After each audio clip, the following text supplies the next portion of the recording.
much, and it's a pleasure to be here with you all. I will get these maps out to you. Could I ask the gentleman at the front, please, to give one from the front and one from the back to everybody? Is that okay? Is that too much of an ask? Yeah. No, that's okay. That's what you get for sitting at the front. You get kind of co-opted into doing things. All right. Okay, so I see from the program, which is open here in front of me, and I'm just letting you know this, I'm just recording it. I record all of my presentations for, I don't know, I investigate them later. I'll put them up on YouTube, whatever, and share them around. It's good to spread the word about interesting things. So I've been looking at the course program. You've begun looking at the relationship between church and state, and you've looked at the Second Ecumenical Council in Constantinople. Am I getting all of this right? I think so. Okay. So my presentation is on the art and architecture of Justinian's Constantinople, the capital of the Eastern Roman Empire at a time when there was an attempt to reconquer the Western territories in a renovatio imperii, a renovation of the empire, to make it look like the Roman Empire of old, the Roman Empire under Julius Caesar and Augustus, and especially the Imperium, okay, so under the emperors, the Augusti, but with a Christian twist. And part of that involved the erection of monumental architecture, in this case, ecclesiastical architecture, that reflected the Christian vision of the inhabitants of Constantinople and the might and power of the imperial court. That's what we'll be looking at. Now, have you spoken about Constantinople at all, the city of Constantine, on the shores of the Bosphorus? Did you look at its founding, its inauguration? A simple yes or no? No. Okay. You looked at Constantine the Great, though, right? His conversion to Christianity. Perfect. Okay.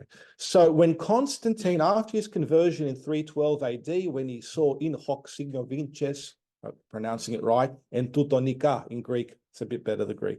At least my Greek's a bit better. By this sign conquer, before battling against the rival Emperor Maxentius at Pons Milvius, okay, the Milvian Bridge in Rome.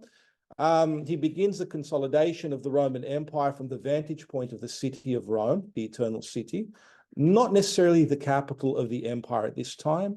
The capital was movable. It was wherever the emperor was.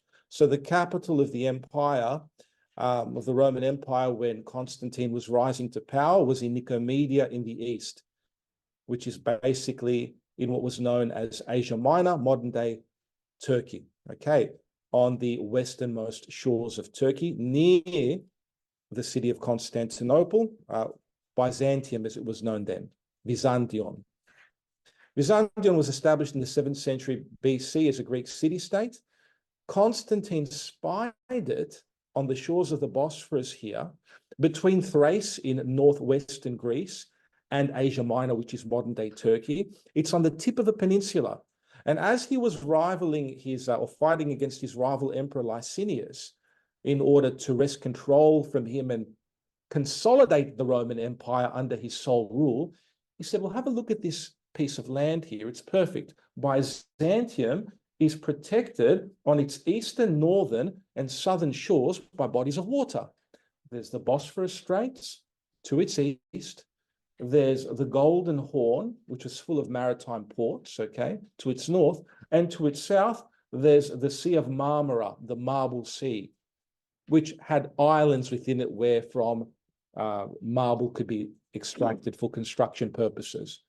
So what Constantine did, after he spotted this wonderfully protectable peninsula, there's Constantine, monumental bust of him in the Capitoline museums, is he threw up land walls on its western side. You can see the walls of Constantine there on the map that's been given to you as well. And he began construction in 325 AD, the same year as the First Ecumenical Council held at Nicaea, which I believe you've addressed, which asserted that Christ, the Son of God, is of one essence with the Father. He founded the city of Constantinople, named after him. So he renamed Byzantium or Byzantium as Constantinople. It wasn't inaugurated until 5 years later in 330 AD. Scholars debate whether or not the founding of this particular city was intended as a new capital for the empire, with many contemporary scholars saying, no, it should be read in light of the movability of capitals, which was taking place just before the reign of Constantine. Capital city is wherever the emperor is residing, and Rome is not a good, such a good idea to reside in at the time because of the propensity for intrigues and coups against the emperor, usually facilitated by the senators. Okay, so Rome had for decades not been a good place to dwell in if you were an emperor. Nicomedia was next. Constantinople, I would argue, was indeed intended as the new capital of the empire because of the rich symbolism that was inaugurated within this city. First of all, it was called New Rome, Nova Roma. Okay. So it was given the title of Rome. It was endowed with the senatorial class as well that matched or mimicked the Rome of old, the elder Rome. Okay. Now, we're speaking politically here, not ecclesiastically. Still, the Pope of Rome, especially as reflected in the First Ecumenical Council at Nicaea, is the first among equals. It's the first see in Christendom ecclesiastically. But politically, there's a shift here to the new Rome, just so that makes sense. It's founded on 7 hills, which was meant to imitate the old Rome, the elder Rome, being founded on 7 hills as well, which has numerological significance that we don't have time to get into right now. Constantine, in the monumental center of the city, which is to the easternmost edge of the peninsula there, he creates a circular forum where he erects this porphyry column upon which he depicts himself as the sun god Apollo with a radiant crown. You think, what's going on here? He's a Christian emperor. Why is he depicting himself as the sun god Apollo? Well, he's inherited a tradition of founding cities in line with the ruler cult from antiquity. Whenever an emperor founded a city, he had to endow the city with something of his personality. This is the case going back to ancient Egypt. Nothing changes for Constantine, even though he's personally a Christian. You can't debate his Christianity because he does too much that looks emphatically Christian that goes against logic, like ringing the elder Rome in churches dedicated to the martyrs just before he inaugurates this new capital city in Constantinople. From a financial perspective, from a practical perspective, that's a mistake. Why would you spend so much money dedicating churches to the Christian martyrs in Rome if you're going to found this new Rome, a new capital for the Roman Empire? But he does it anyway because he's taking care of the church. There's some degree of piety here being reflected. But in the center of his new capital city, you have the porphyry column. The emperor at the very top, the statue fell in a thunderstorm in the 11th century AD, and it's lost to history, but it's the emperor holding a spear, holding a globe in his hand. Yes, the ancients knew the world was round, a radiant crown. And at the very base of the column, where this concrete masonry is, at the very pedestal, he placed Christian relics. So, including loaves that were multiplied by Christ, the axe that Noah used to cut the wood to make the ark. Now, whether or not these were legitimate, your guess is as good as mine. Nevertheless, he was trying to make a point here about combining the legacy of the Greco-Roman world with a new Christian twist. Even though he founded many churches in the old Rome, in the new, he only founds 2 churches, begins construction on 2 churches in the monumental city center to the east of the Bosphorus. He builds Hagia Irini, Holy Peace, just here, and he begins construction on Hagia Sophia, Holy Wisdom. These are not saints named Irene and Sophia, 2 very popular Greek Russian names, okay? These are epithets attributed to Christ as the wisdom of God, Sophia Theou, as St. Paul refers to Christ, and Christ as the peace of God. Okay. There's also a church that he establishes here, just in front of his walls on the western part of the city, towards the northwest, named after or dedicated to the Holy Apostles, which had symbolic, or let's say monumental, ornate, but symbolic sarcophagi dedicated to the 12 apostles in a circle, with his own sarcophagus in the center, which is where he would be interred after his death in 337 AD. Are you having fun yet? Okay. Constantine's a complicated character, all right? He's not canonized by the Catholic Church for very good reason. He's canonized in the Eastern Orthodox Church, yeah, perhaps also for good reason. It depends. It depends on the situation, the circumstances. And he's usually venerated together with his mother, Saint Helen, on the 21st of May. What I want to show you, I don't know why that image is missing, is that he also did something else that's very interesting in the capital. So we've talked about the churches that he founded, his forum there in the center of the city. Obviously, he's building mansions for the senators to the south of the city there on the shores of the Sea of Marmara. The cisterns are being built to Mochius and Acacius, which are containing water that will be used for the inhabitants drinking and bathing and all sorts of things, right? He also builds the hippodrome, the horse racing circuit, which is connected to the Imperial Palace complex, or the Great Palace complex, and can be accessed via various secretive passageways, so that the emperor doesn't get seen by the people as he goes to watch the games. And this is all very important for what we're going to talk about in relation to Justinian, because Justinian functions within the parameters of Constantine's construction activity, and he will rebuild all of Constantine's major edifices in this city, all of the major churches, on a monumental scale heretofore never seen. In fact, he builds the largest church in the world, Hagia Sophia, the third version of Hagia Sophia, because after Constantine's son completes Hagia Sophia, it's rebuilt by another emperor, Theodosius I. That church burns down, and Justinian builds the third version, which was the largest church in the world for 1,000 years until St. Peter's Basilica was built in Rome. So it's all very interesting stuff, all very important to talk about Constantine first.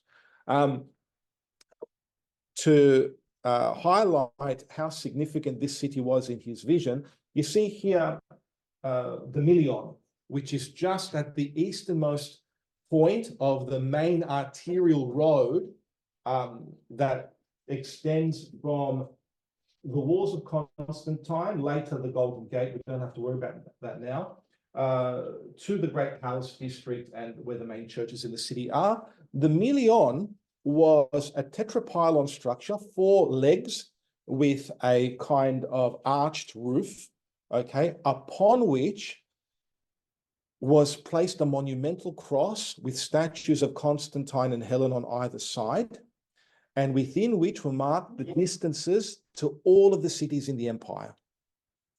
In other words, here's the new Christian center of the world, okay? And he modeled that upon the golden millstone in the Roman Forum in the Elder Rome, which was set up 300 or so years earlier, maybe more, by Augustus, the Emperor Augustus, which also marked the distances to all the cities in the world. That was known as the Miliarium Aureum in the Elder Rome, in the symbolic center of the city, the Roman Forum. So he's imitating that here by placing a cross on top of it, and that image becomes the basis for the iconographic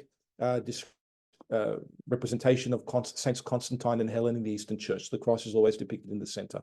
What's left of the Milion isn't much, just that pillar. It was destroyed when the Ottomans took the city in 1453. Okay.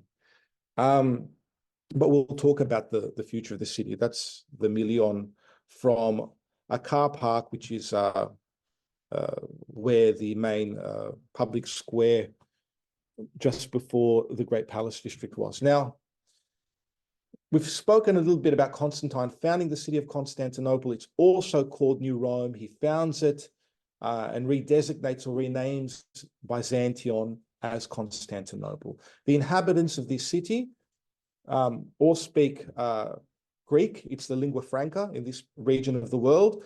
The administration, imperial, and perhaps also ecclesiastical, but the ecclesiastical administration will be more and more in Greek as time progresses. The administrative language is Latin. Okay, so it's a Latin and Greek capital of the empire at this stage. This capital city will last for 1,000 years. It'll have its ebbs and flows.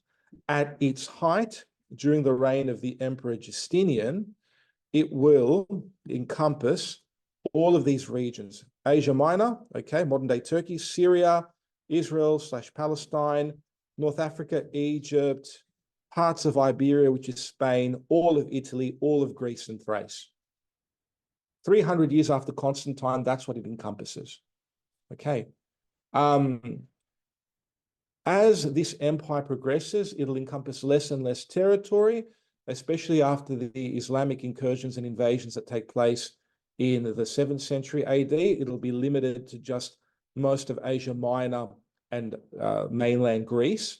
It loses Egypt, Syria, Palestine entirely from that point onwards. Southern Italy will still be under the influence of Constantinople, and so parts of northern Italy up until about the 11th century. That's partly why you see so many Byzantine mosaics in basilica churches in Italy, for example. They're still influenced by Constantinople as the center of gravity from an aesthetic, architectural, and artistic point of view. Okay. In 1204 AD, the Latin Crusaders do a very bad thing. They sack Constantinople, cripple it. Then, okay, all is forgiven. It was almost 1,000 years ago, but you know, that pretty much sets the civilization on a downward spiral. In 1453, 500 years ago, Constantinople, which was limited to the territory of the city itself and parts of southern Greece, what's known as the Morea or Mistra, the Peloponnese, this territory is finally taken by the Ottoman Turks. Muslims conquer Constantinople. That's the end of Constantinople, over 500 years ago. It's called Constantinia by the Turks. In the beginning of the 20th century, it's renamed to Istanbul. Has anyone been to Istanbul in Turkey? Worth visiting. You can see some of the remnants of this wonderful city. Istanbul, from the Greek Istinpolin, towards the city, because it's also called Ippolis, the city. It's called I Vasilevous Apolli, the queen of cities, because when the Dark Ages set in the West, Western Europe, for a period of time, Western Europe takes off again a little bit later on. This city becomes an intellectual, artistic, aesthetic, theological hub of the world. So it's very important to delineate all these things. Yeah, there's a lot that we could talk about. Do you have any questions or comments so far? Because I'm bombarding you with a lot of information. Yes, no, maybe? Okay. All right. What's interesting about the Hippodrome in Constantinople is it was filled with emblems demonstrating the role of the emperor in relation to keeping chaotic forces at bay. In the center of the spine of the Hippodrome, the main circus in the city, you had obelisks erected. Roman emperors, both pagan and later Christian, liked to sack Egypt for its obelisks because it was a way of showing that our civilization has trumped an even more ancient one. Has superseded it, right?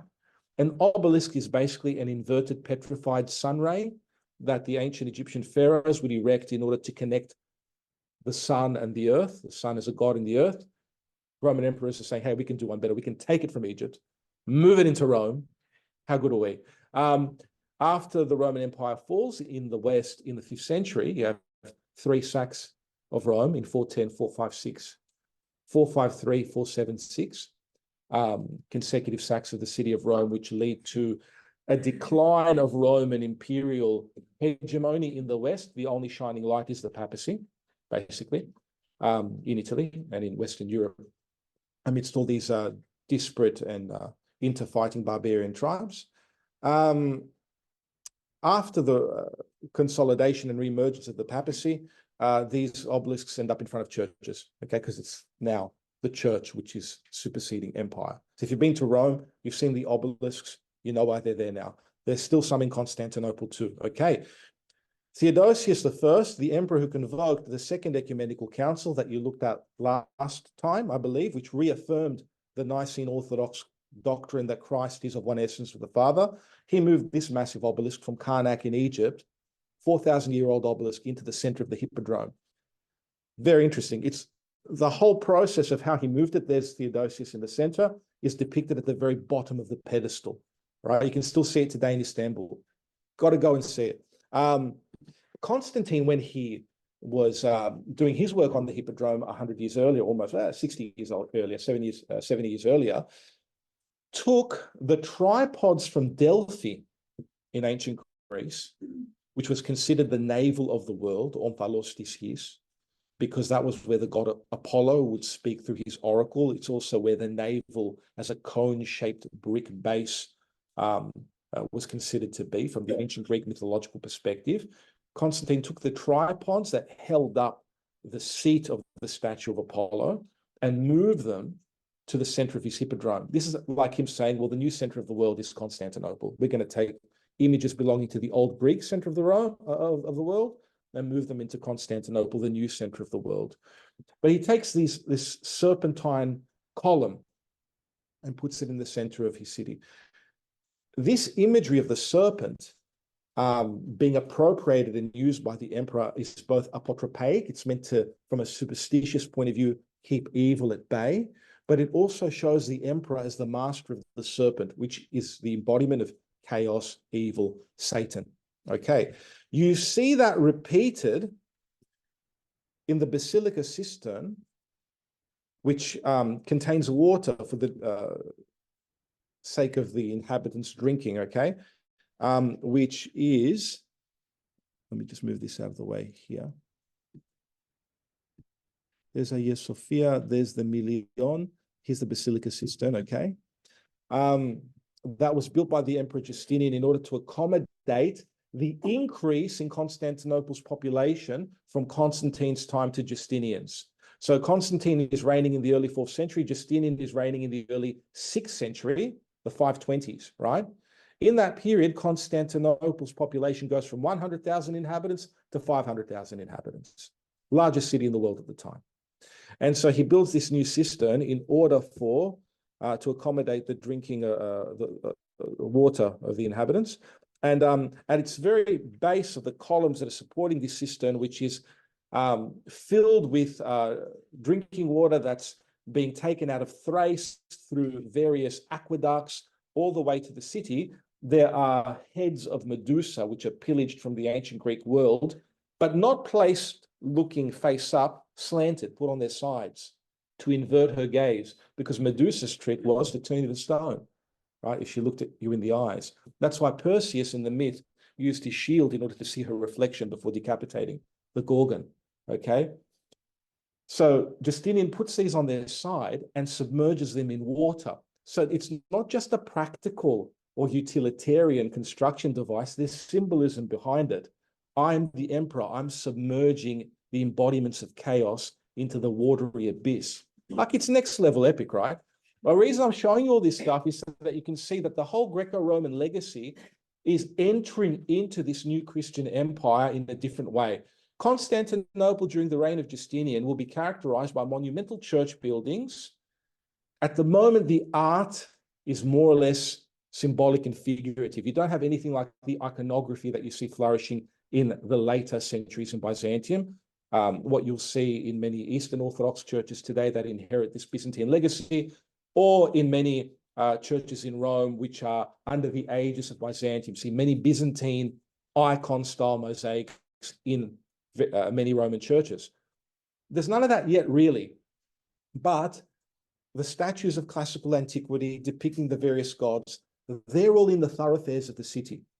Right? Athena, Aphrodite, Zeus, whatever you like, Hercules. There was a massive bronze statue of Hercules in the Hippodrome of Constantinople as well. This was all seen as art. It's actually the beginnings of a museum culture, right? Where the worldview of the inhabitants is emphatically Christian. It's becoming more and more Christian, but they can still appreciate and respect the Greco-Roman legacy, right? And you see that in various places throughout the city, including the Golden Gate, which was built by the Emperor Theodosius II in the early 400s, partly as a result of the first sack of Rome in 410, when he extended the land walls, Theodosius II, to accommodate more inhabitants into the city. The Golden Gate is here. That was the main imperial entrance into the city for the emperor and his entourage. The imperial gate, which is still there, you can still see the remnants of the walls of Theodosius that were only breached once in 1453 when the Ottomans took the city by the very first cannons invented. Very first cannons invented by the Hungarian Urban. Goes to the Byzantines first. They don't have the money to pay. He goes to the Turks. The Turks buy the cannon. They're directed against the walls of Constantinople. When the Crusaders got into the city in 1204, they jumped the walls. They couldn't breach them. Okay, so these were impenetrable walls. We don't have time to look at the walls today because they don't relate immediately to Justinian's empire, but it's in the style of a Roman arch. Okay, triple arcade, 2 layers of the walls. The front layer here, the inner portal behind. And this inner portal where you see the rectangular, let's say, blocks jutting outwards would have been ordained with friezes of Hercules and his labors and various other mythological scenes coming from the Greco-Roman world.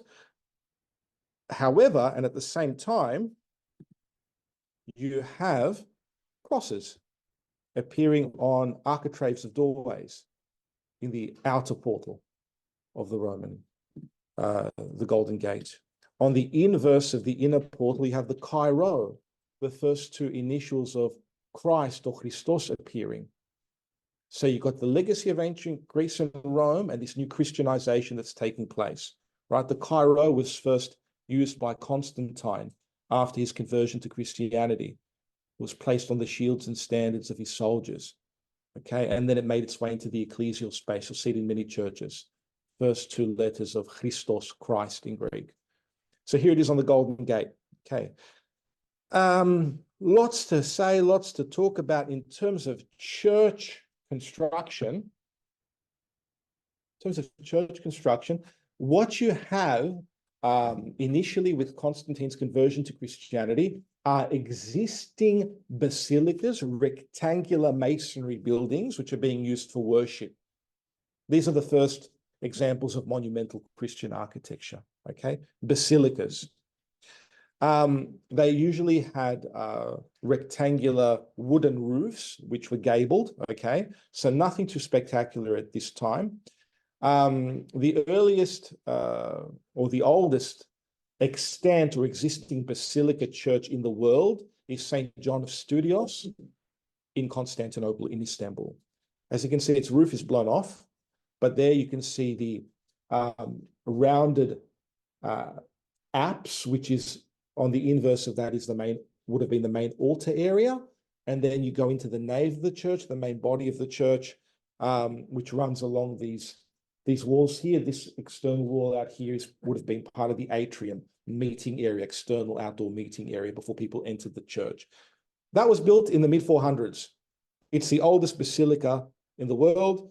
It's currently in a state of destitution. It might be remade into a mosque, but that's in Istanbul.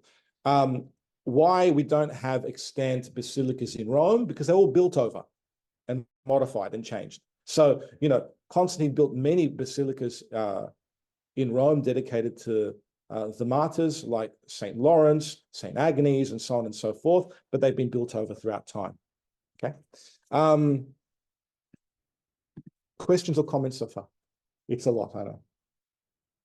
Yes. One big question about the seemingly conscious references to classical images and so on. Yep. When is it possible to know when there isn't that sort of analysis of that in architecture? There's a bit interfade because it's amazing that it's still there with Justinian. Then again, not surprising for other reasons. But yeah, is there a point where that classical consciousness I think it's always there in Byzantine activities, but even in the architecture that you see an emperor or someone who's building something, making some reference to this? So yeah, that's a very good question.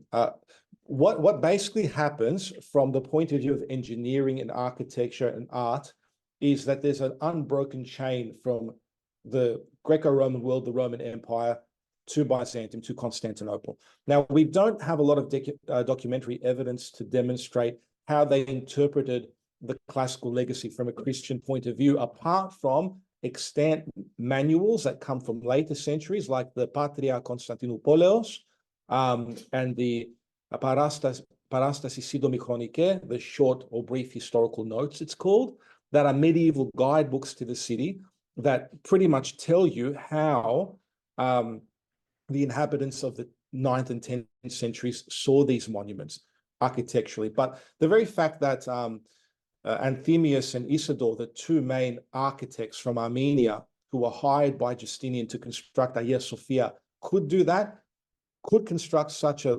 100-foot high church, 100-meter high with a 50-meter dome, points to the fact that the kind of geometry that we're using to construct buildings like the Pantheon in ancient Rome was still around. They still had access to this knowledge mathematically, from a geometric perspective, etc. So they were still being trained in that. We don't have all the details, though. They're lost in time. If you look at the Byzantine historians and various other chronographical texts, you will see attempts to reinterpret the classical legacy from the point of view of Christian history. So the Greek gods become ancient mortal heroes and so on and so forth. There are attempts to subordinate what came before to what's happening now with the new Christian dispensation. And there are also, it's demonstrable that in the monasteries, part of the ascetic discipline was to transcribe the writings of the classical authors like Virgil and Homer and so on and so forth. So they maintained that whole legacy. But like I said, under a Christian umbrella. Is that a, yeah. That's all going on. It's all going on under Justinian. Okay, so that brings us to Justinian in a sense. A new kind of architecture is going to emerge under Justinian. They've got now the wealth and the freedom to experiment with symbolic geometric designs. And these symbolic geometric designs will be like, okay, a church is a Christian place of worship where we go to participate in Christ's death and resurrection. And this is something that's emphatically manifested in the Eucharist, where we partake of Christ's body and blood, the body that died on the cross and rose on the third day, right? You'd all agree with that. How do we make that experience more intense? Let's not build rectangular basilica churches, but let's make the churches as crosses. So you have cruciform churches emerging for the first time under Justinian. Now, they were either perfect crosses or a Greek cross, which means the transverse arms of the cross and the, let's say, vertical arms of the cross are completely symmetrical. That's a Greek cross. Or the southern arm of the cross was longer, which looks more like a standing cross.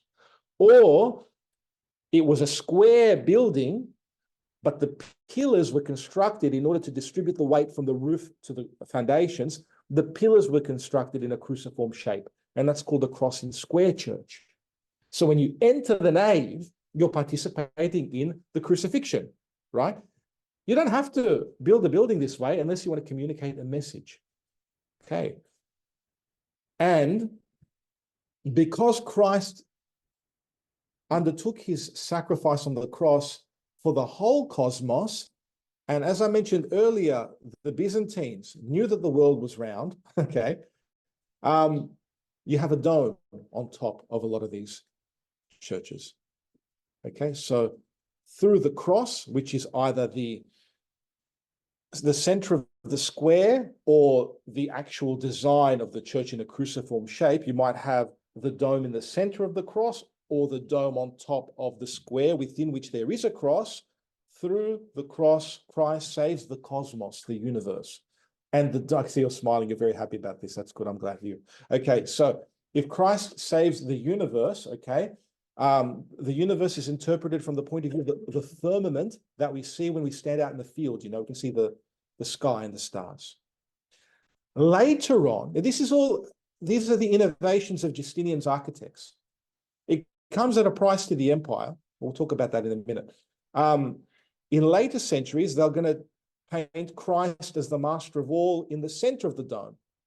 Okay, so Christ is the master of the cosmos, and through the cross, he saves the world, and so on and so forth, usually giving the blessing of peace, you know.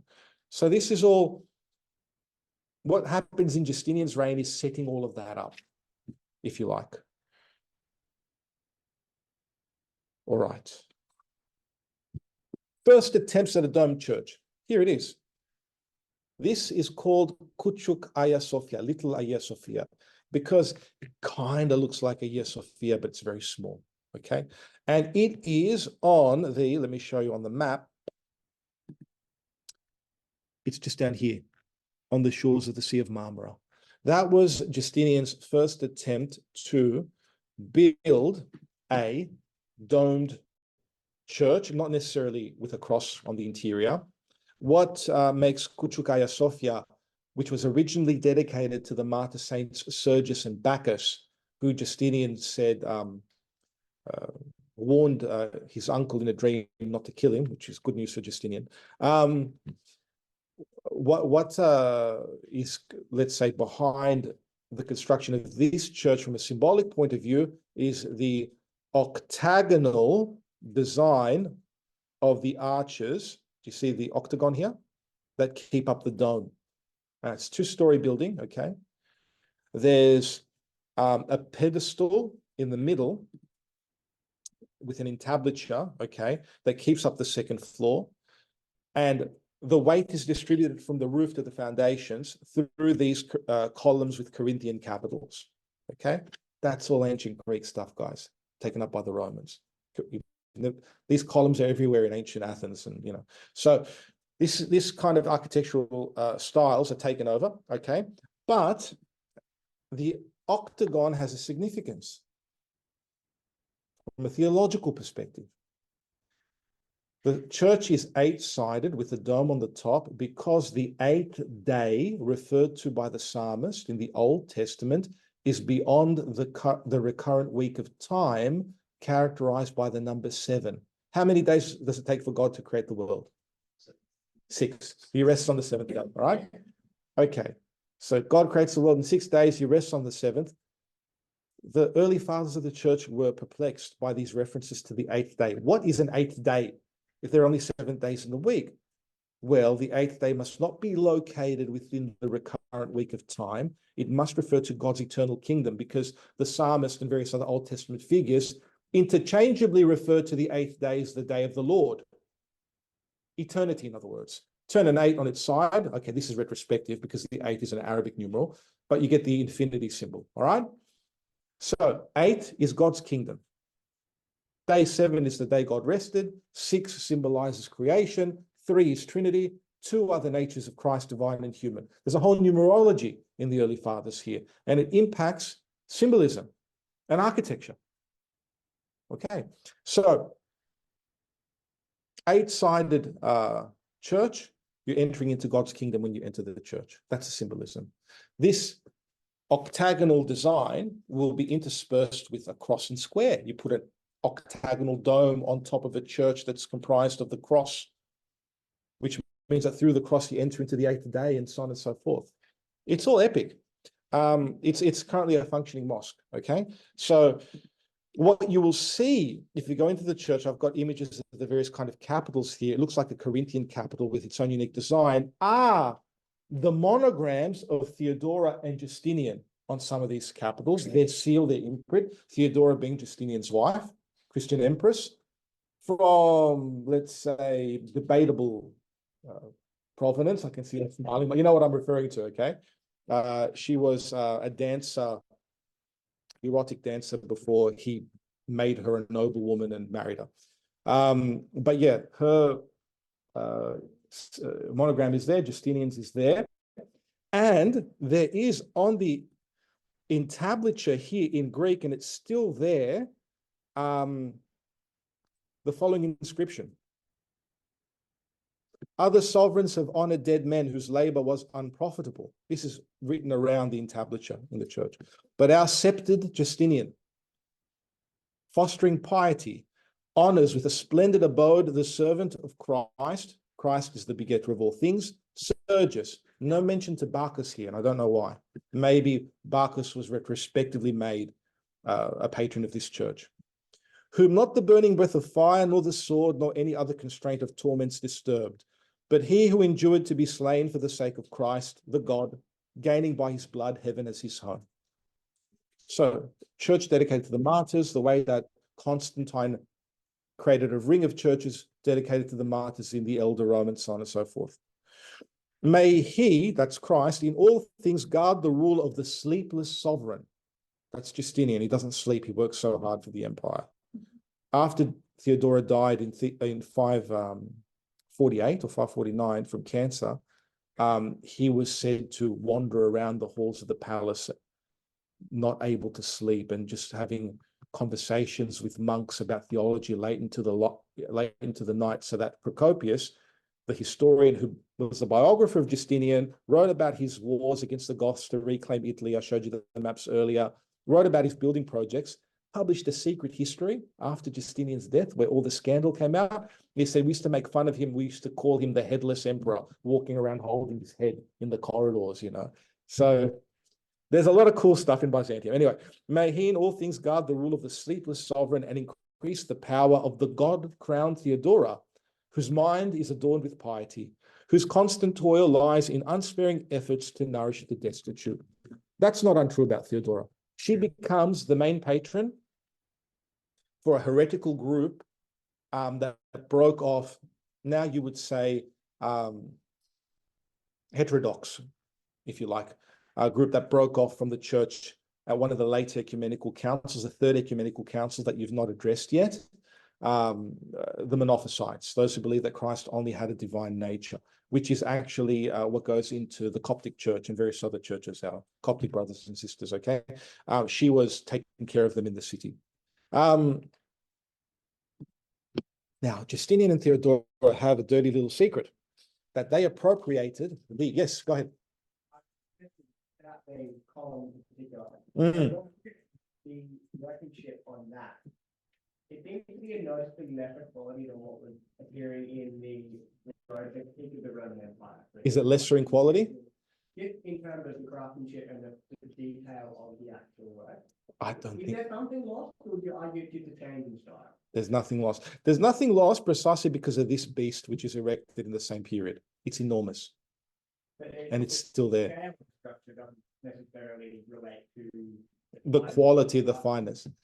Yeah, I think that it's been demonstrated that there isn't a cessation in terms of, because there are ebbs and flows. For instance, could the Roman Empire of the 2nd or 3rd centuries, we have all this turmoil, the invasions of barbarian tribes, accomplish a feat like the Pantheon again? You know, put the resources into constructing a temple, which is now church, dedicated to Mary and the martyrs. Maybe not.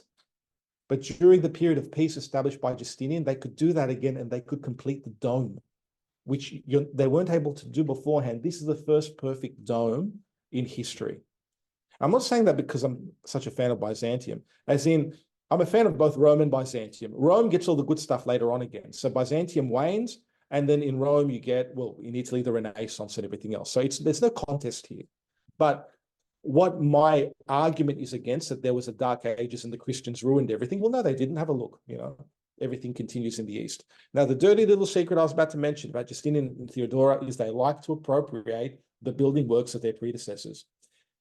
There was a very pious and rich noble woman named Anicia Juliana, and she built a massive church dedicated to Saint Polyeuctos, who was a martyr in the mid-3rd century AD.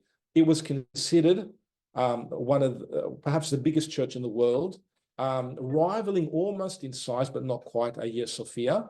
That's all that remains of it. This column, some of the foundations, it was decimated.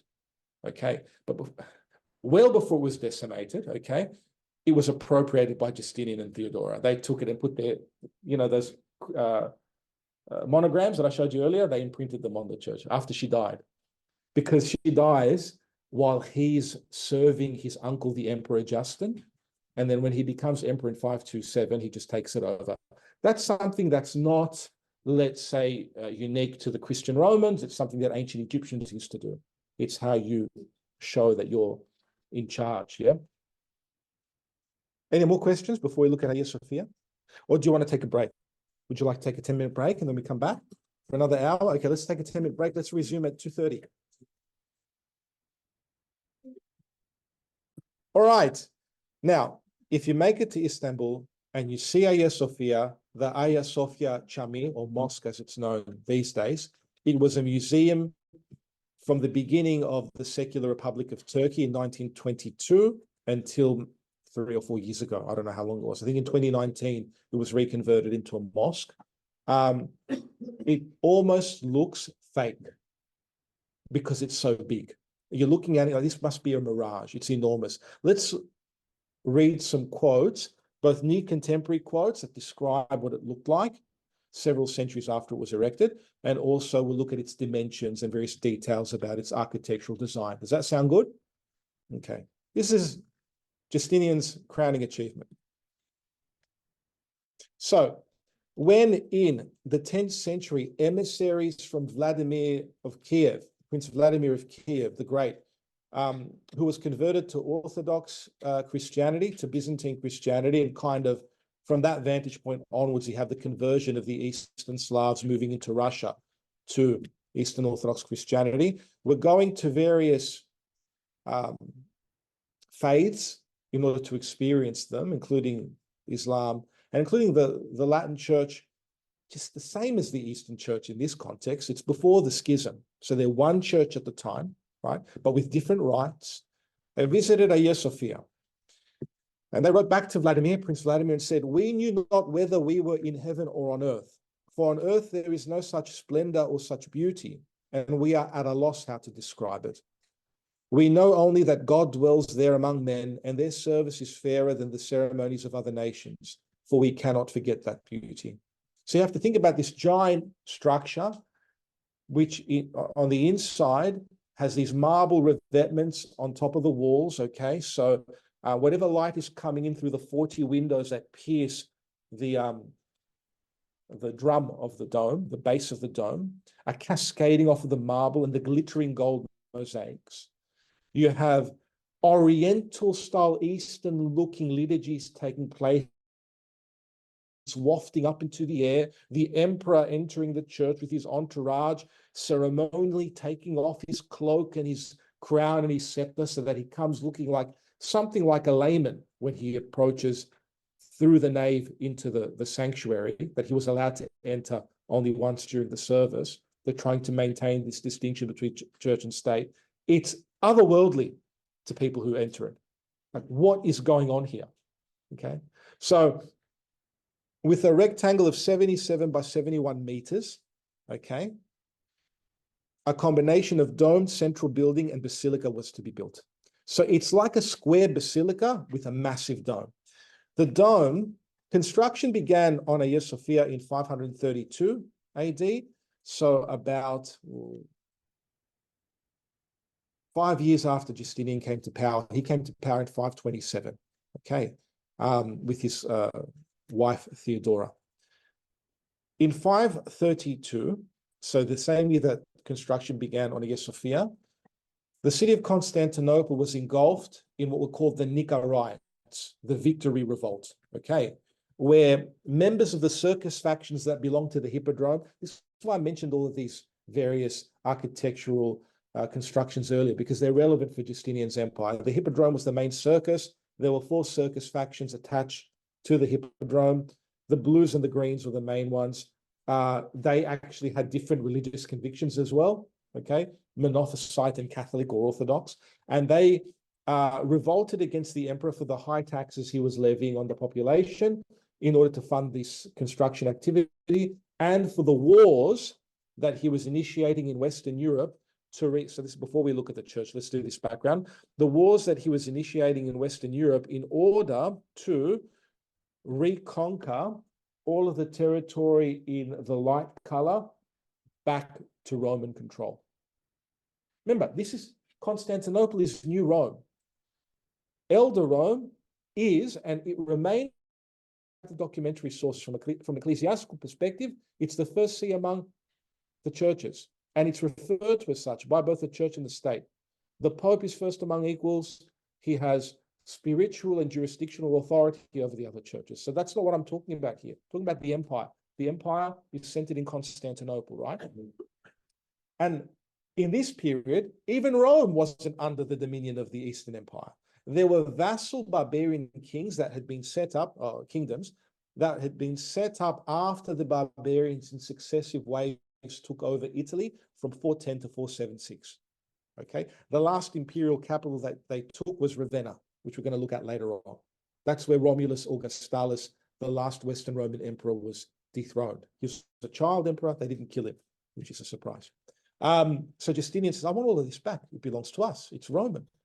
So he sends his generals Belisarius and Narses in a series of consecutive campaigns against the Italian kingdoms, the Ostrogothic kingdom in particular. Okay, and they were all Arians, as Christians, which links it back to what we're talking about in relation to what you would have been talking about in relation to Nicaea earlier. They believed that Christ was subordinate to the Father. Okay, so not only are they not Roman in Justinian's mind, okay, but they're not even Orthodox. Okay, let's go and take all that territory back. This costs money, and so do the monumental building exercises that he undertakes within Constantinople, where he is said to have built 33 churches. Now, is that a symbolic number? Christ dies at 33. Who knows? But he did build many edifices and churches in Constantinople. He rebuilds all of Constantine's edifices, and he's partly pushed to do so because the blues and the greens, revolting against his high taxes, begin a riot within the hippodrome, and thousands of rioters are killed by Justinian's generals. And Justinian is about to flee the city. But there's a very famous saying attributed to Theodora.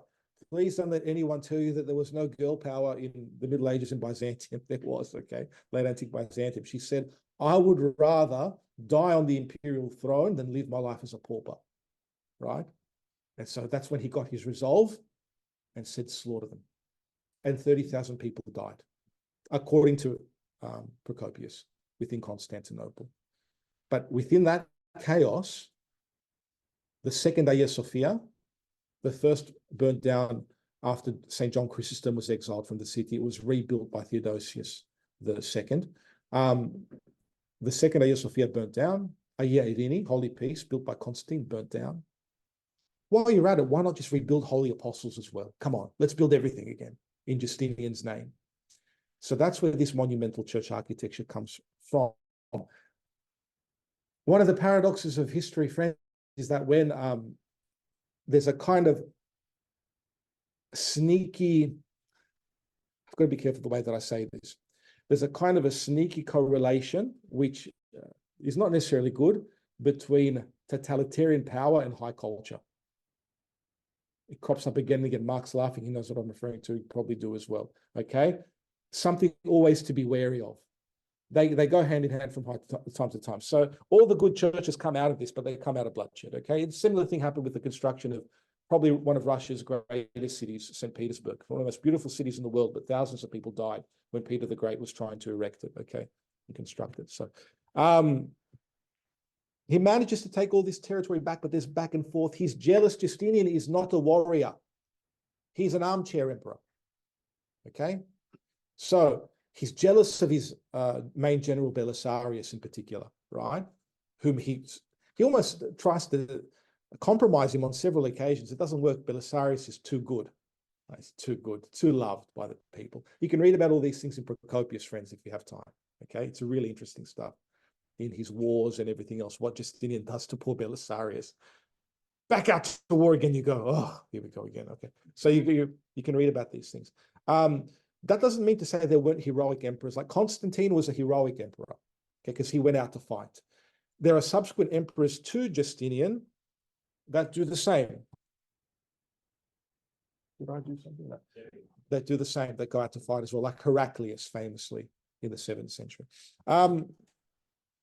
With the way paved, he commissions two architects, Anthemius and Isidore, to build Hagia Sophia. But the first dome was like a concave structure like this, okay?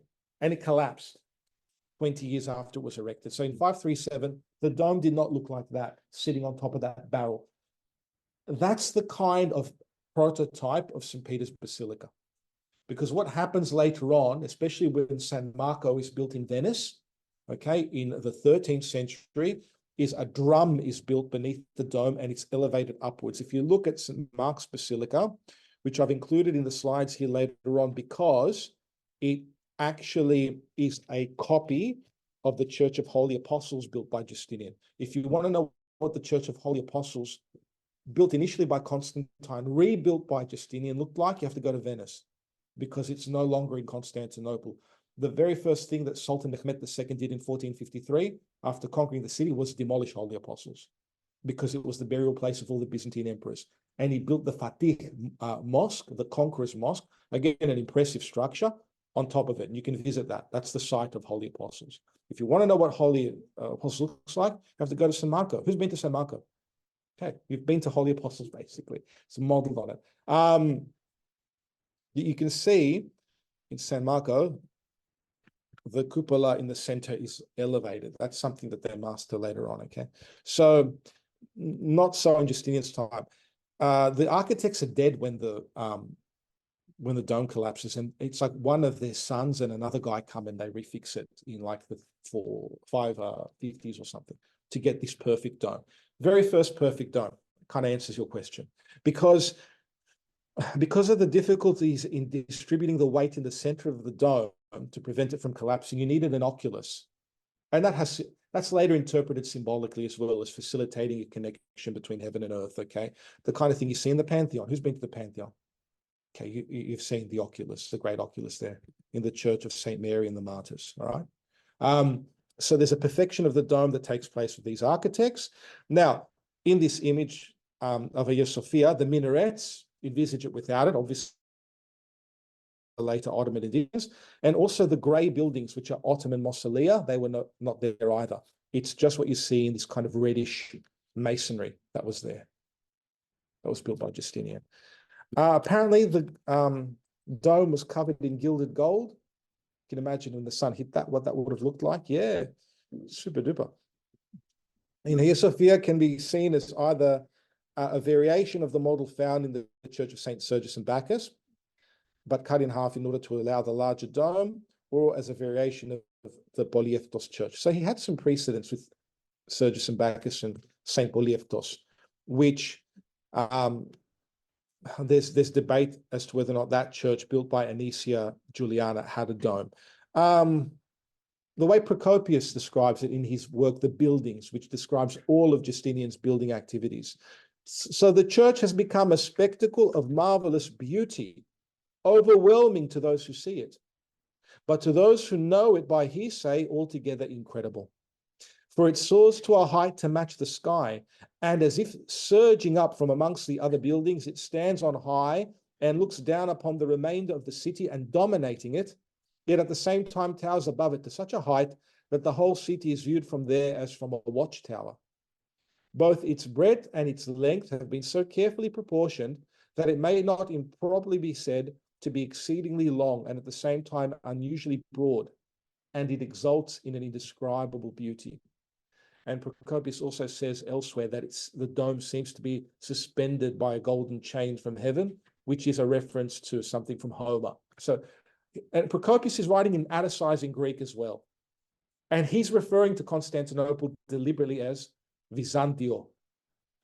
So there's this whole Greek legacy coming out of Thucydides and Herodotus and all these ancient Greek writers that they're trying to preserve in Byzantium, again, pointing to this continuity. Okay. The nave of the church, looking towards what would have been the altar area in that eastern apse. Okay. Of course, the medallions that you see there, the roundels with the Islamic calligraphy, they are from the 16th century. Okay. They have the name of the Prophet Muhammad and his family members. They weren't there. Neither was the mihrab in the which is now that kind of structure you see in the altar area, which is aligned towards Mecca, the Qibla, right? That wouldn't have been there either. Various architectural interior design features would have been added over time, like an icon screen and so on and so forth. This, I think it was the Sultan's seating area, would not have been there either. Okay. The rest of the interior artwork is from Byzantine times, right? This is facing east, okay. Here's the southern gallery. In the southern gallery, you have extant mosaics from the 11th and 12th centuries that are still there. The northern gallery has Viking runic inscriptions, vandalism from 10th century Varangian guards who were appointed as the emperor's personal bodyguard from the reign of the Emperor Basil the Bulgar Slayer. What a nickname. He was called the Bulgar Slayer because when he was fighting against the Bulgars, he took their armies, blinded every soldier, and left one general with an eye open to lead them back to Bulgaria. Okay, he's part of the Macedonian dynasty, known as the Macedonian dynasty, who were part of the revival of Byzantium after a dip that happened with the Islamic conquests. You're all shocked. Where do you think they get all of the source material from for Game of Thrones and all these other things? It's all in history. The masonry hemispherical dome, 30 meters in diameter, okay, 30 meters, and soaring 182 feet or 55 meters above the nave. Okay, so correct my exaggerated dimensions earlier. 30 meters and 50 meters above the nave, is supported by 4 giant arches. You see the arches here. There's one giant arch. There's another giant arch. And the point at which the arches are connected to distribute the weight through these giant columns is known as a pendentive. These are just architectural terms, okay?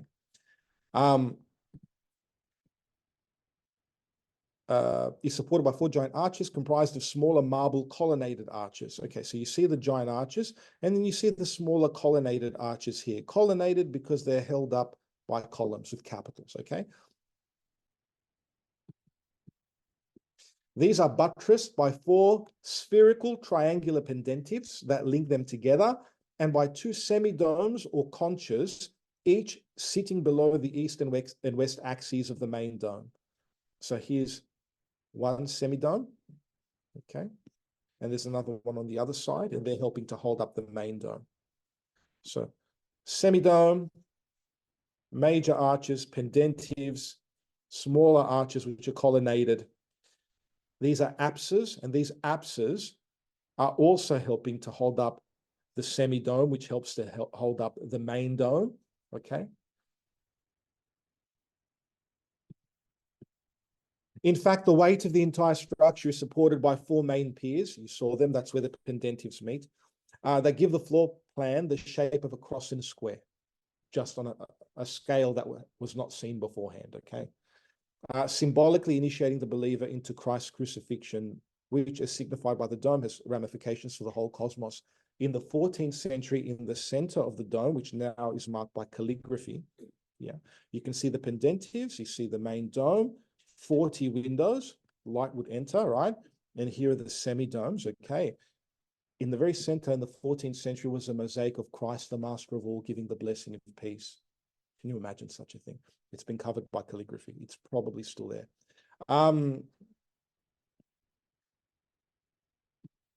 This gives you an idea of how the weight is distributed down through the pendentives.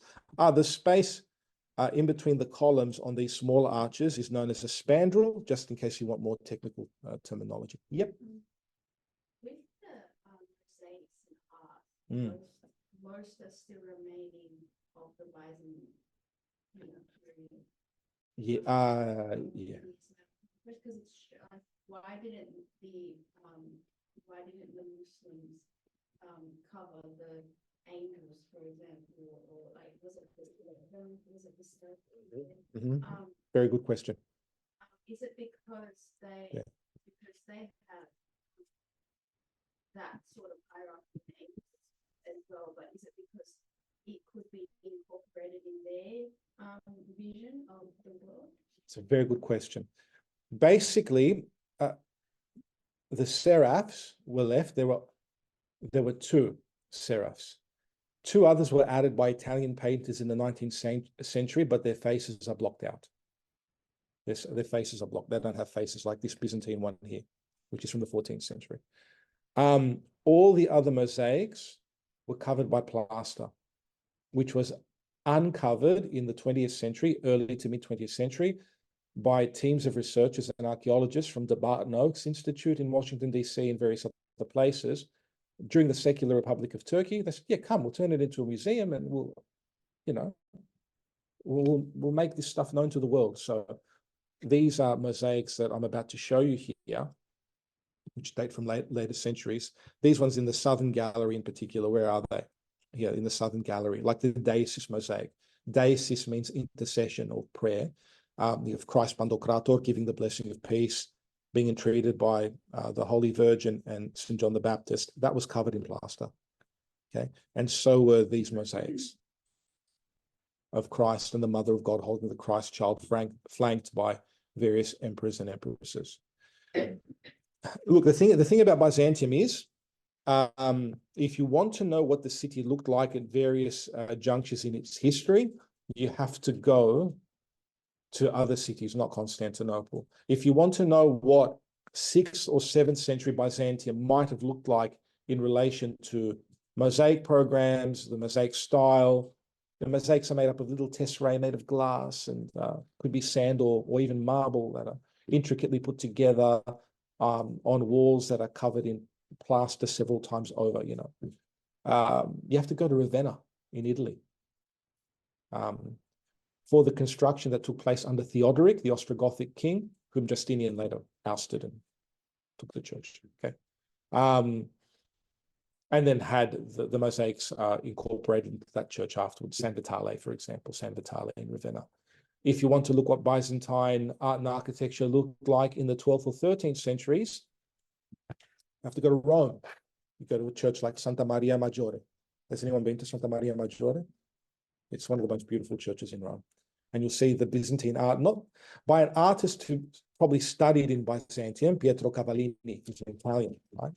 But it's where you have to go. If you want to know what 11th century Byzantine art looked like, you have to go to Norman Sicily, to Palermo, to Cappella Palatina, and you'll see some exquisite Byzantine art there, done by Byzantines, brought over by the Normans to decorate the interior of these churches. There's nothing in Constantinople with the exception of 3 main sites: Hagia Sophia, the chapel of Christ the Logos in the Pamakadistos church, which is now the Fethiye Chami or mosque, which has some really nice mosaics in it of Christ, of the Mother of God and various saints, and also the Church of the Holy Savior in Chora or Chora. Was that one Fethiye? No. Hagia Jami, which is also throughout the 20th century, that was a museum, but now it's been reconverted into a mosque with retractable screens. We're not going to paint over these things again.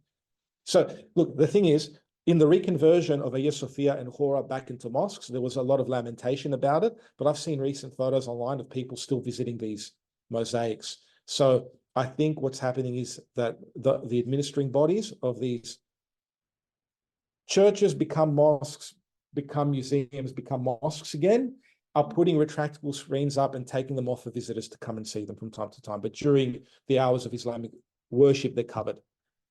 Okay, it's not the end of the world. You know, you can still go and see them. Is that helpful? Okay.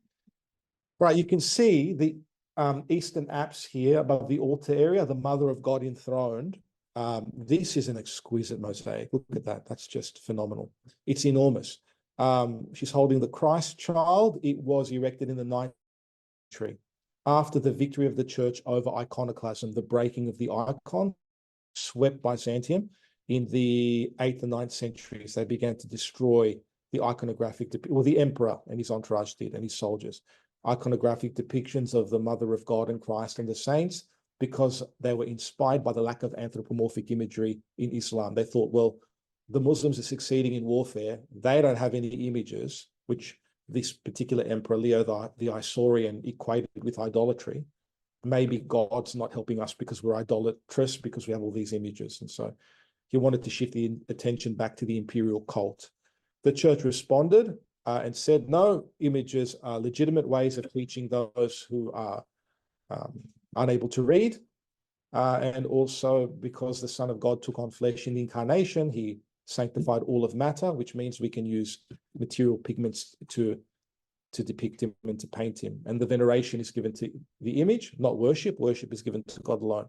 If only these documents were more prevalent during the Protestant Reformation. But yeah, iconoclasm was something that was addressed already 700 years before the Reformation in the Christian East. It's interesting stuff. It really is. The apse where the Mother of God is the eastern apse of the church. There's the Archangel Gabriel holding a globe. You can see the pendentives, the seraph, Byzantine seraph from the 14th century. This is 9th century as well, the Archangel Gabriel. There are various saints depicted in mosaic form around the church, like St. John Chrysostom here in the northern tympanum. Northern side of the church, the tympanum is the large arch basically at the very top. It's hard. This is a photo I took from the internet because it's hard to photograph. It's behind like some candelabra and chandeliers.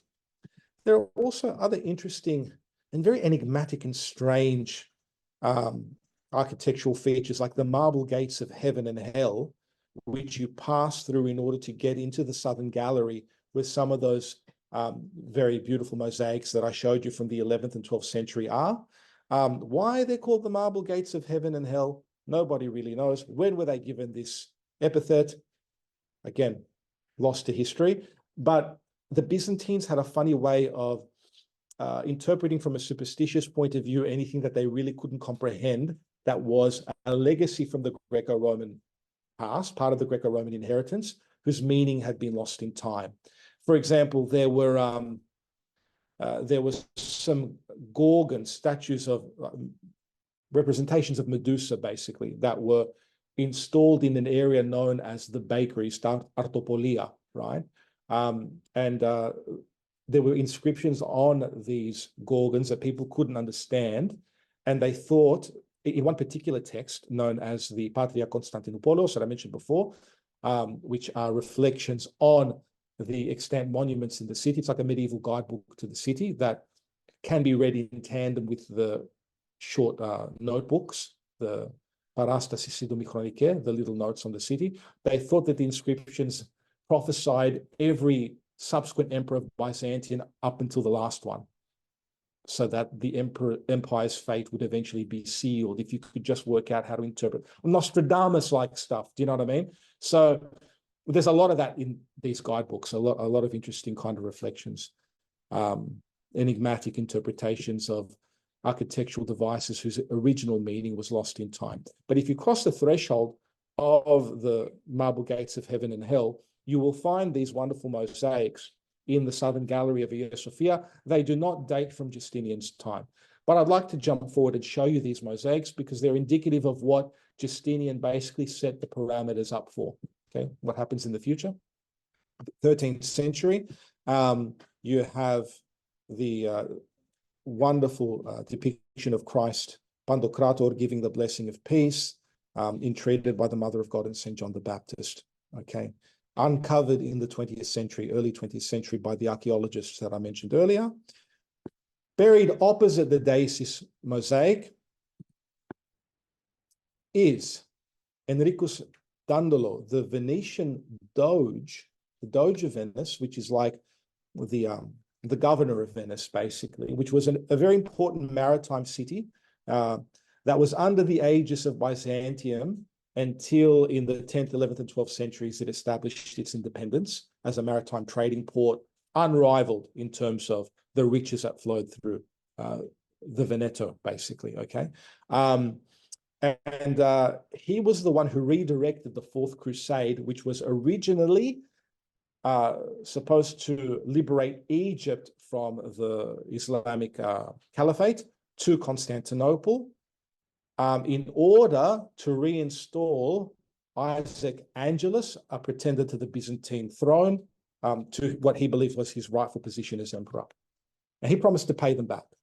When he didn't pay them back, because there was no money in the treasury because it had all been spent, the Crusaders took Constantinople. So for 60 years, from 1204 to 1260, Constantinople was ruled by Venetian and Frankish invaders. And basically, the accounts that are given of the sack of the city in the 13th century, it's the bad stuff that happens in history, friends. Don't be surprised too much by it. It was a terrible tragedy for Constantinople. But the Franks were prone towards the destruction of the beautiful gold and trellised artifacts and, you know, smelting them down and selling them off and stuff like that. But the Venetians were very careful to take everything intact. to move it over to Venice. And if you want to know what Byzantium looked like in the 13th century, you have to go inside St. Mark's, because a lot of the relics are there in the chancellery to the right of the church. When you enter the San Marco, you turn to the right, there's a little museum, and you have Byzantine artifacts there. You have relics of the saints, which I've got a few down here to see. That would have been in Byzantine churches. You can see gold encased arms of the saints that were taken to Venice. Some are labeled, some aren't, so it's difficult to make out who's who. You have coverings for gospel books. There's a massive Byzantine sword. I don't know which emperor it belonged to, but it looks really cool. It's also in there. Okay, you can see some of the things in there. Going back to Hagia Sophia, so Enrique Dandolo was the one who redirected the Fourth Crusade to take Constantinople, and he was buried initially opposite the Deus Mosaic. His body's no longer there. We don't know what happened to him. There are some other mosaics that I showed you earlier as well, of various emperors and empresses entreating Christ, who is in the center always of these depictions. And that's something that's characteristic in the Byzantine Empire. An emperor can represent themselves. Things are a bit more exaggerated in Constantine's time, who I mentioned earlier, and in Justinian's time. There are poets in that period. Paul the Silentiary is one. There are various others who exaggerate in terms of the role of the emperor as a kind of god on earth, even though officially he cannot be considered a god on earth because he's a representative of Christ. Byzantium, Christendom, as it emerges in the Middle Ages, in late antiquity and in the East, curtails the worship of the Roman emperor as a god. Because before Constantine converts to Christianity, and even during his reign, it was happening in various regions of the empire, the emperor was seen as an embodiment of the gods on earth and was worshipped as such. You would have addressed already the fact that the earliest Christians were martyred because they refused to worship the Roman emperor as a god, okay, because they have one God, that's Christ. With Constantine, he accepts from far off, regions of the empire, the hinterlands, to be worshipped, but not in the center. He still has. It's Theodosius I who gives that to the Pope, the great bridge maker between heaven and earth. Okay? That happens later. By the time you get to Theodosius, he's very orthodox. He doesn't want to hear about himself being called a god. He's quite a complex, interesting character, Theodosius. We're jumping emperors here, but these are the ones who leave a mark on the city in terms of art and architecture. Later with Justinian, there's a bit of hubris there in relation to how he's being referred to, but still not as a god on earth. Okay. Why I mention all of that? Iconographic depictions of the emperors, they depict themselves with halos because they have a divine right to rule given to them by God. But notice that they're beneath Christ in the center. They're not on the same level with him. They're subordinate, and Christ is in the center. It's the same with this image here. Do you have any questions or comments so far? I promised you some Scandinavian graffiti. Here it is. All right, that's the Halfdan runes. It literally says Halfdan was here, or Halfdan carved these runes. The Varangians, who Basil the Bulgarsay I mentioned earlier hired, they were Scandinavians, some Rus, eventually Russians, okay, later on Danes and Englishmen. Basically, from an ethnic point of view in terms of makeup, big guys, right? Byzantine emperors, smaller in stature, built a wall around them to protect them, basically. Okay, so they were bored and they did this. Okay, where they were stationed usually from the 10th century onwards within the church is in the so-called vestibule of the warriors, where you have this beautiful depiction in the tympanum. Underneath this is a door that you can enter the church from underneath the southern gallery in the east. And you have a representation of canonized in the Eastern churches, okay, both of these figures. On the left, you have Justinian giving and dedicating Hagia Sophia, the church, to the Mother of God and Christ. And on the right, it's Constantine dedicating the city of Constantinople to the Mother of God and Christ. And there is an explicit, let's say, attribution of the protection of Constantinople to the Mother of God that begins in the 5th century before Justinian. Theodosius II, who built the walls we saw earlier, his sister, Saint Pulcheria, built several churches dedicated to the Mother of God in the city, or the Yttria, she who leads the way, Black and Eye Church, various churches that had relics that were attributed to the Mother of God, like her girdle and so on and so forth. By the time you get to a century after Justinian, it's explicitly dedicated to her as the main protectress of the city, as its main chief and commander. Actually, that's a title of a hymn that's attributed to her from the 6th century, from the 7th century, sorry, 7th century. Okay, that has its antecedents before Justinian. This mosaic is 9th century. It comes from a later period, but it's in Justinian's church. We're not going to look at Hagia Sophia without looking at all of these wonderful mosaics that are put up various centuries after his death. Okay. All right. And, you know, again, talking about weird architectural features, there is a column. It's a Corinthian column there. As you enter the nave of the church, it's to the left. So it's underneath and supporting the northern gallery. Is the column of Saint Gregory the Wonder Worker, the miracle worker, a 3rd century saint of Neo-Caesarea. He was the bishop of Neo-Caesarea. The spiritual father, if you like, of the Cappadocians, Basil of Caesarea, Gregory of Nazianzus and Gregory of Nyssa, through their mother, Saint Macrina the Elder. So it goes Gregory the Wonder Worker, Macrina the Elder, then her children, Basil Caesarea and Gregory of Nyssa, and Gregory of Nazianzus is their mate. He can get plugged in there, and Saint Macrina the Younger as well, the sister of Saint Basil. For whatever reason, this pillar is attributed with him, that he performed a miracle in or near it. And there's a particular hole there which weeps. It's just the accumulation of moisture, okay? But if you put your finger in the hole, you're meant to have good luck for the rest of your life, okay? All right? And that's a Byzantine kind of a superstition it's passed on. So obviously the first thing I did, walked in and I start poking the thing. You know, that's what you do, okay? Now, Holy Peace, Hagia Irini.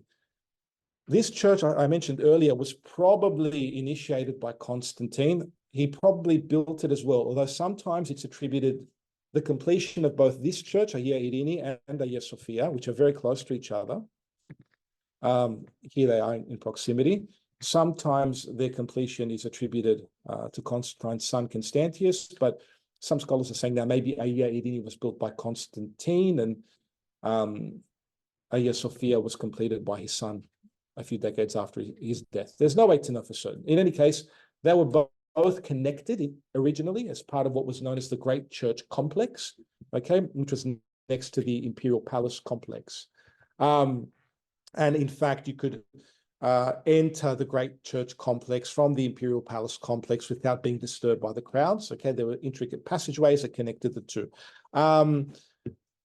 Just like Hagia Sophia, there were 3 versions of Hagia Irini. There's Constantine's church, which again was burnt and destroyed when the St. John Chrysostom was deposed from Constantinople during a fire. It's rebuilt by Theodosius, burns down again during the Nika revolt in 532, and is rebuilt by Justinian. So this is Justinian's edifice here that I've taken a photo of, okay?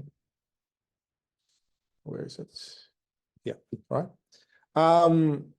What's interesting about this church, and it's also in a cross and square design. We spoke about the symbolism of that earlier. It's held up by these, you know, the dome is supported by these pendentives here. The side walls comprise massive piers that hold up the structure, and there are these arcades on either side at the bottom.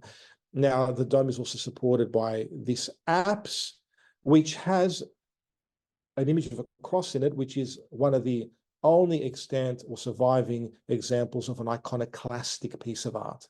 So I mentioned iconoclasm earlier. They wanted to destroy the icons because of a false belief that they were idolatrous. This happens in the 8th and 9th centuries in Byzantium. And some of the mosaics in Hagia Sophia are a demonstration of, no, the icons are important, and we venerate the Mother of God and Christ and the saints through the icons. But the iconoclasts had a provision for just 2 images that could be used legitimately from a Christian point of view: the cross and the Eucharist as an image. And so that's a piece of iconoclastic artwork, and one of the only ones that survived the period of iconoclasm. interesting connection to history. In the atrium of Hagia Irini, if you go to it now, it served as an armory for a while under the Ottomans, and it's now a concert hall. In its atrium, which is, again, the area before you enter the church, before you enter the narthex or the nave, there are some imperial sarcophagi that would have been in Holy Apostles, which, as I mentioned earlier, you have to go to St. Mark's in Venice to know what Holy Apostles look like, okay? So this church had a rotunda connected to it, a circular structure, which had sarcophagi made of porphyry, again, indestructible material, right? It's influenced by ancient Egypt here, within which the bodies of the emperors were buried. Jonathan Bardell in 2012 made the astonishing claim that this sarcophagus belongs to Constantine. There's no way to tell, actually. But if you want to see it, it's there. And it's interesting because if you ever visit the Vatican museums, hands up if you've been to the Vatican museums, there is a corridor as you pass through where there are two porphyry sarcophagi, one on either side. And I distinctly remember there being representations of Egyptian pharaohs on either side of the doors. One of those sarcophaguses, I guess, is very ornate, covered in arboreal imagery, so plants and various other things, grapes. It actually is St. Helen's, that one. So the mother of Constantine, it's hers. It's described as such. They demonstrated, I don't know how, because there was a kind of burial chamber of St. Helen in Rome. Okay, that's where she was buried, not in Constantinople. So, but this is Constantine's, I don't know. If you go back to your map, you'll see that as part of the Great Palace complex, this second map here has a mosaic peristyle. Okay, this rectangular peristyle, it's a peristyle because it's colonnaded, it's surrounded by columns, but it's an open air kind of relaxation area, if you like. It was paved over with mosaics in Justinian's time, and you can go and see these mosaics in the Istanbul Mosaic Museum today, and they look like this. Mythological scenes, griffins eating lizards, kids playing with geese. That's the sort of thing that, that's from Justinian's version of the palace, his reconstruction of the palace. No icons on the floor. You don't step on Christ, okay? Mosaics up, not of Christ and the saints up, not down, right? So that's so interesting. And again, the mythological stuff tells you a bit about the continuity of the Greco-Roman inheritance and legacy in Byzantium. I wanted to show you on San Marco, on its facade. Again, Holy Apostles would have been very close to San Marco in terms of dimensions. San Marco was built in the 11th and 12th centuries. Its mosaics on the inside from the 13th century were undertaken by artisans from Constantinople. Same with the exterior, okay? Some of these mosaics depicting the transference of the relics of St. Mark from Alexandria in Egypt to Venice. Made a book, good cover for my first book. If you want to know about religion, here's a plug, right? Shameless self-promotion. If you want to know about religious symbolism in art and architecture from ancient Egypt, Mesopotamia, Greece, Rome, leading into Byzantium, I published that a few years ago, and it's all in there. It's based on my doctoral dissertation. But inside, Byzantine and early Renaissance art with Christ in the center of the dome here, the central dome of San Marco. Again, not immediately relevant to the Justinianic era because these are from much later. I've shown you the relics, but what's fascinating is if you go into the second story of San Marco, there is a museum. And in that museum are 4 bronze horses that might be about 2,400 years old. They are attributed to the ancient Greek sculptor Lysippus, okay? Very famous in classical Greece. And they were moved by Constantine the Great, said to they're either from the 4th century and are by Lysippus, or they're from the 2nd century AD and a Roman imitation, and we just don't know. Okay? But Constantine moved them to the very top of the hippodrome as you enter the circus. So they could be seen from the hippodrome. You've got it in a kind of represented here, okay? They were on this end of the hippodrome at the very top. Here's the spine of the hippodrome in the center, and that's the concave end of the track where the chariots would turn around. They were on this end of the hippodrome here, overlooking the charioteers as they would begin the process, Ben-Hur style around the hippodrome, okay? So I have a story about how I took this photo. So basically, I clandestinely photographed the interior of San Marco, hiding behind my considerably taller wife. She's Russian and, you know, tall. And so I was hiding behind her doing this. And then when we went, we paid for entrance into the museum, and strictly no photography allowed. But, you know, the temptation overcame me. It overcame, I have to take a photo of those horses. And the moment Victoria had wandered off, I took a photo and I heard, "You out." And I've gone, oh. And so we were allowed to go back down into San Marco. We weren't kicked out. I was just kicked out of the museum. It was worth it. Look at that shot. Anyway, so basically they were looted by the Crusaders in the early 13th century as well. And they were on the loggia, so on the facade of San Marcos, until the late 19th century. They were moved, and now there are replicas on the facade.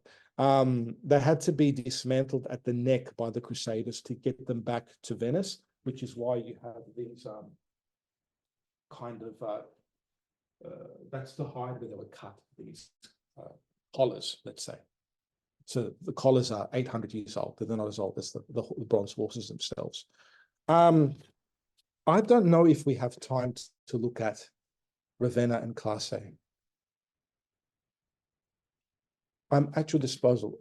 We could do a foray. Can we do a foray into Ravenna?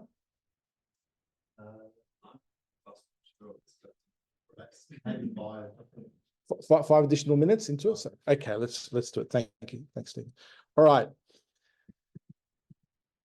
Ravenna was in the 8th century, several centuries after the reconquest of northern and southern Italy by the Byzantines, by Justinian's generals, Belisarius and others.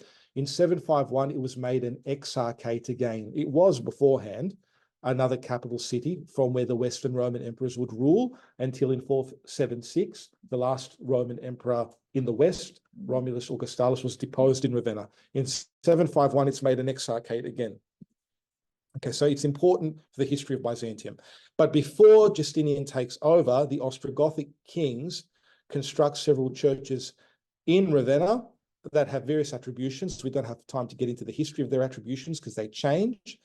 Suffice to state that the important ones are Sant'Apollinare Nuovo, the new cathedral dedicated to Saint Apollinarius, a 2nd century martyr, and also very important, we don't have time to look at any of this stuff, San Vitale, which is octagonal as well.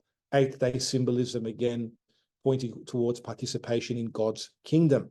Now, if you want to know what 6th century Byzantine mosaics might have looked like, you have to go here. You have to go here because basically Byzantine artisans decorated the lateral walls of the church, leading up to and culminating in its altar area. You have processions of martyrs on the left-hand, female martyrs on the right-hand side, male martyrs, culminating in the Mother of God on the left and Christ Pantocrator on the right, respectively. Okay, Christ the Master of all. The female martyrs are led by the 3 wise men who are given names here. So if you ever think about naming one of your children after a wise man, you can go for Balthazar or Melchior or Caspar. Okay. Justinian's portrait placed at the back of the church, an aging Justinian there, you know. So he puts his stamp on it later on, but it's important. All mosaics done from very fine tesserae, 6th century. Of course, the refinements in the way that mosaics are applied take place. So that's why you saw the stuff on the 11th and 12th centuries is much nicer than this, right? But that takes centuries to develop that kind of skill. I love San Vitale. I'm going to end with San Vitale. In the altar area of this octagonal church, just beneath the apse, which depicts a beardless Christ enthroned upon a globe with imagery taken from the book of Revelation and Ezekiel, okay, the eschatological enthroned Christ. Underneath a very small, it's kind of the convergence of several arches. You have the lamb slain from the foundation of the world mentioned in the book of Revelation, held up by 4 angels that are supporting the 4 corners of the world. So a lot of symbolism here. The number 4 designates stability. Christ is at the center of the cosmos, that he stabilizes and he will sacrifice himself for. Just beneath this and the apse, you have Justinian, haloed in the 6th century, taking the Eucharistic gifts to be consecrated. With, see this bearded figure there? That's Belisarius, for Belisarius, his general, and some of the soldiers, again, the Cairo that we saw on the inverse of the door of the Golden Gate earlier as well, okay? And here's Theodora, haloed with some of her beardless chamberlains or eunuchs, of course, and her female entourage as well. Pretty much filling in the details for what you won't see in Constantinople, because it's all either been whitewashed or destroyed. Nothing there. You want to go see what Constantinople looked like in Justinian's reign, you go to Constantinople, of course, because you have to visit Hagia Sophia, Hagia Irini, St. Sergius and Bacchus, not much else. Fragments in various museums. But then you go to Ravenna, okay? And Classe in Ravenna is another magnificent church with mosaics from this period, where you have this very striking depiction of the Transfiguration. That's the Transfiguration. Believe it or not, here's Moses, here's Elijah, Christ's face is in the center of the cross. The 3 lambs represent Saints Peter, James, and John. Okay, the Transfiguration is here pointing towards the crucifixion, where the cross with Christ at the center sanctifies the universe. At the bottom in Latin is Salus Mundi, the savior of the world, Christ, who saves the world through the cross. Okay, and that's Saint Apollinaris, whose relics were moved from Classe to Ravenna, but we don't have time to get into that. Anyway, he's there entreating the Lord Jesus in Transfiguration, in perhaps one of the most striking Justinianic images from the 6th century. Thank you, everybody. I hope you